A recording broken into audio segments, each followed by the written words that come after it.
Hi there to all the aspiring professionals. I'm your host Manik from GETHIRED. Again, helping you tool up and to enhance your probability of hire in your next job interview. Today we're going to talk about something different where you get to question the interviewer, a different interview moment. I'm sure every single interview the opportunity is present to you where you need to clarify certain things from the interviewer. So the question you will ask, do you have any questions for us or do you need any clarification?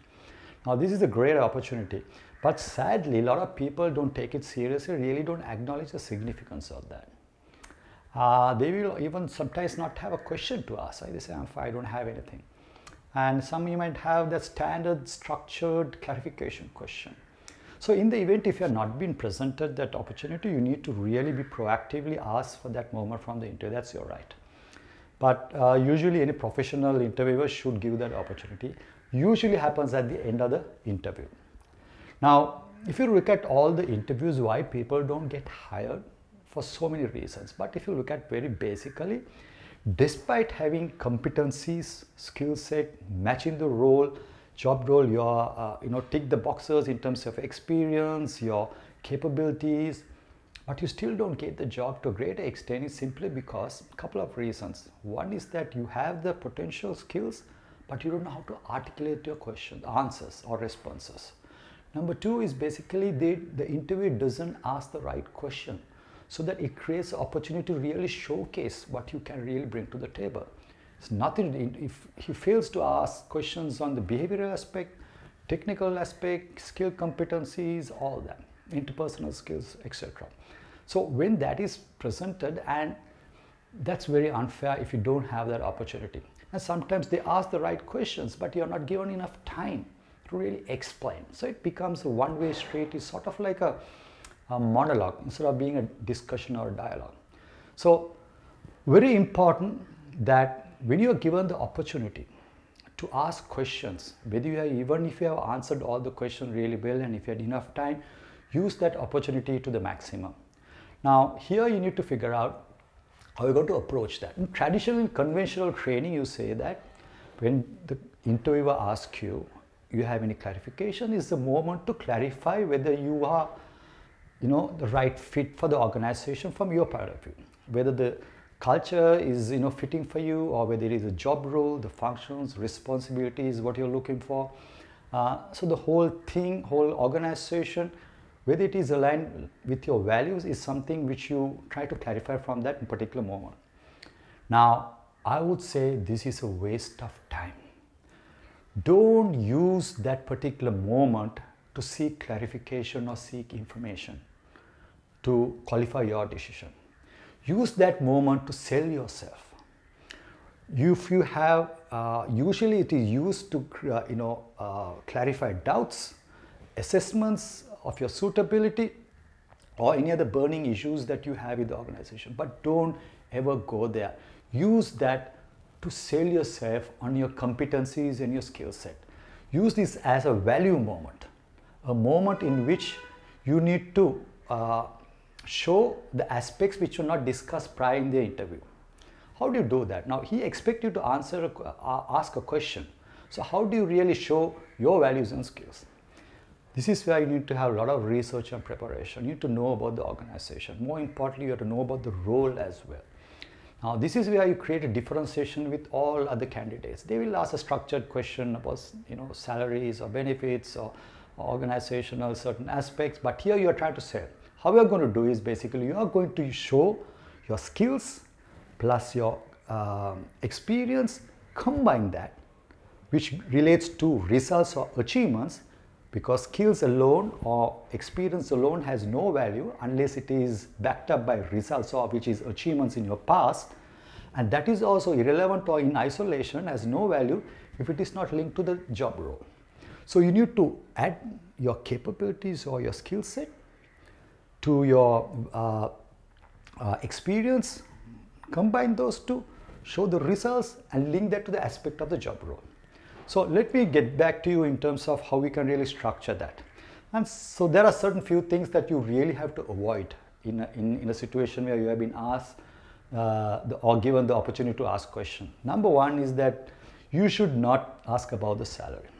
You should ask about the benefits, allowances, or even whether you get to work from home, whether you have access to Facebook, do you have to work over the weekend, allowances, various other advantages or benefits that the company has to offer for this role.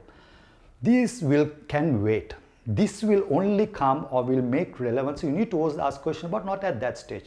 Only if you ask once you're convinced that they are looking very seriously you as a job fit. Once you are convinced that the organization or the interviewer looks at, final interview, they're really seriously looking at you as a very potential candidate, then you can throw in those benefits and allowance related questions. This is different too if you are being headhunted, especially if you are a specialist personality or an astrophysicist or a CEO with a particular pedigree or experience, or a financial head, or maybe a particular specialist code developer. So if they headhunter, then you have a greater bargaining tool. But here, you need to be very careful that you don't ask those benefits and allowance prior to establishing that you're the right candidate. Now, let me get back to some of the questions that you can ask. One of the first questions you can ask is, what is the biggest challenge faced by this role? Now, you can link to your personal experience. You can say that to some extent. What is the biggest role? As I understand from my research that this is the biggest role, you should be able to know that this is the biggest role facing the company. This is similar to what I experienced in my previous organization, where I actually drive certain teams, work with multiple teams, and drive profitability, and somewhat similar. So you show your skills and achievements to that particular question. Or you can ask the question, what are your measures of success? That gives indication that you're eager to achieve something, create value, create a contribution. And talk about how you were judged earlier, how you were measured through your KPIs earlier in terms of some of the companies that you worked before. So that gives an indication that you have been exposed to certain level of measurement that you bring to the table, and that you are very, very focused. Another question you can ask, what is the the challenge you have for the first 6 months for this role? So that also shows that you are very focused and you're committed and you really want to get on with the job. And also you can talk about, you can ask the interviewer, what do you like about this organization? What is that you got attracted to you? And you can link your personal experience. I have worked with a similar organization with different cultures, with different multiple personalities. I headed certain different cross-functional teams, and I have worked with overseas clients and so many different variety of people from different industries as a different departments. So you can show your diversity and how your leadership skills and how you're coordinated with people. So that also will add value to your question. So you're also adding your skills and your competencies and your experience, matching that to your results, and sharing that with aspect of the job. That's how you really want to really frame your question this moment. And finally, you can also basically draw out some great example, something which is current in the news, some very passionate project that company is pursuing, maybe a new segment or new industry or totally new product.